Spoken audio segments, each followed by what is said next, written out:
Pour écouter votre radio en un clic, installez l'application gratuite Disponible sur Google Play et sur l'App Store d'Apple.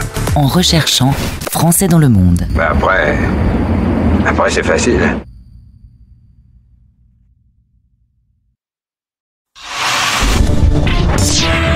Voici 60 secondes expat.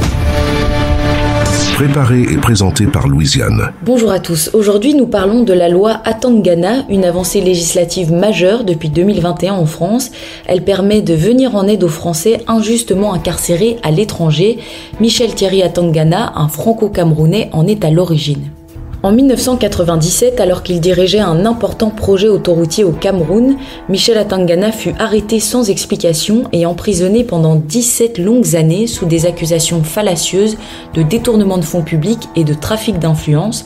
Abandonné par les diplomates français, Michel Atangana reste derrière les barreaux sans espoir pendant de nombreuses années, dont 4 ans dans un cachot de 7 mètres carrés sans fenêtre, jusqu'à la nomination de l'ambassadeur Bruno Guin en 2009.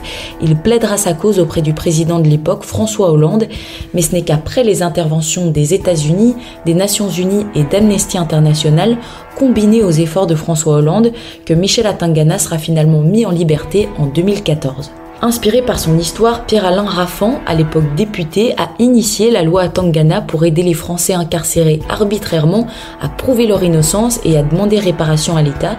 1200 Français sont enfermés à l'étranger, dont 500 sans cause connue, avait plaidé le député. Quand ils sont libérés et demandent réparation, il est important qu'ils puissent s'appuyer sur des témoignages et des rapports d'experts. Adoptée en 2021, cette loi donne une force légale aux documents des Nations Unies et des ONG qui enquêtent sur les détentions arbitraires, les rendant ainsi recevables devant un juge français. Bien que Michel Atangana ait été gracié, son casier judiciaire reste marqué par la mention coupable et n'a à ce jour toujours reçu aucune indemnité. L'info des expats sur la première radio des Français dans le monde. Françaisdanslemonde.fr